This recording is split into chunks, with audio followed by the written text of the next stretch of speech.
come from a really religious Catholic family, and because of that they sent me to a Catholic school.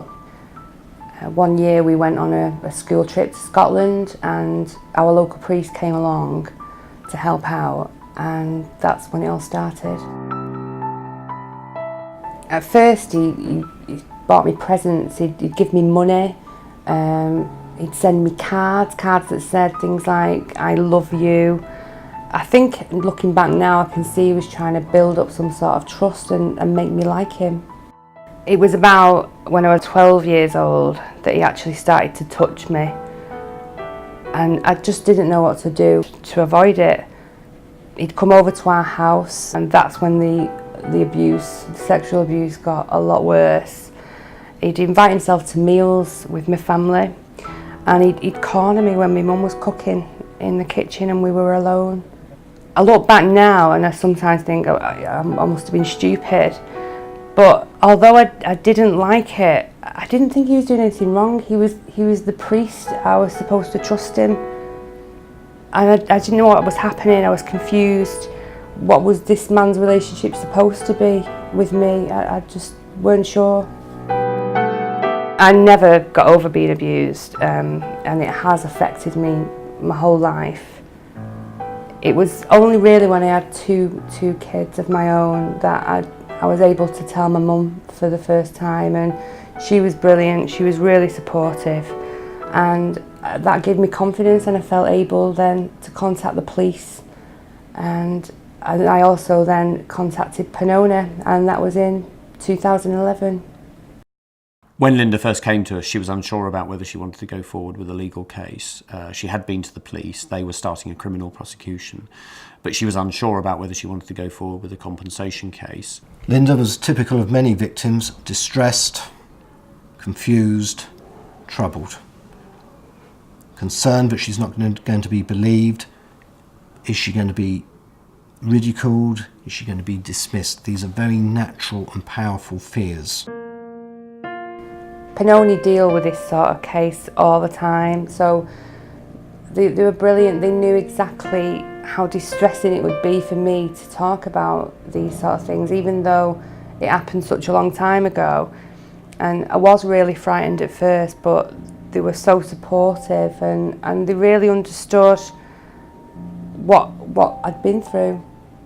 By sitting down and listening, she then realises, well, hang on a minute, I am being listened to, and it may be for the first time in her life that she's had that opportunity to sit down and really talk to someone about what has happened.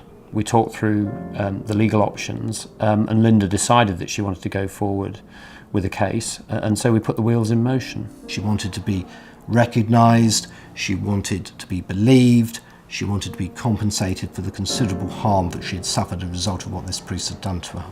We have a very supportive, very compassionate team here. We supported her throughout the process. We were always there for her. And we were able, in fact, to access therapy and counselling for her through the legal claim, which I think she found very useful. Pannone did so much for me. They even arranged me to have counselling, which has been so good for me. And they've done their absolute best to give me the opportunity to carry on with my life. At Pannone, we provide a holistic approach when we're dealing with our clients. It's not only about providing legal advice and representation, it's also about thinking about what else does the victim need. Lynda needed a lot of support throughout this case. It was very traumatic memories that she was having to talk about, and we understood that, and we supported her all the way through the legal process. We got medical evidence about the suffering that she had experienced. We got other evidence to build up the case, and eventually we were able to put that to the church and force them to the negotiating table.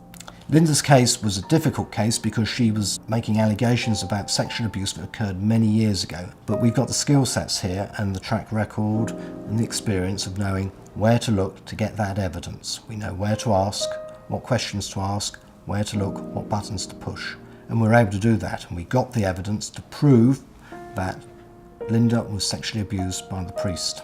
But as the case progressed, Lynda gained confidence. This is typical of what I see, because she knew she was doing something positive. Instead of reacting to all the negativity that goes with sexual abuse, here was Lynda in charge, bringing her case to get what she wanted. There was some legal skirmishing, but eventually we got a very successful result for Lynda. She was able to settle her compensation case. She didn't need to go to court. She got a settlement award, and I think that was very important for her in enabling her to rebuild her life and enabling her to get some closure around these events.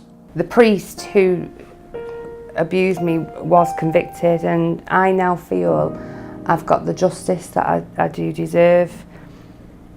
I'm now looking forward to enjoying the rest of my life with my two brilliant kids. I know if I ever met anyone who'd been through something similar to me, I'd recommend they definitely speak to Pannone. Lynda felt very strongly that she wanted to get justice for herself, but she also wanted to make sure that churches and other organisations protect children much better in the future, and I think the legal case that she brought will play an important role in that. Victims like Lynda should be acknowledged, because if they did not come forward and bring cases, then child abuse would continue to be hidden away and more children would be abused. And it's only by victims coming forward that behaviours can be challenged, attitudes challenged and changed.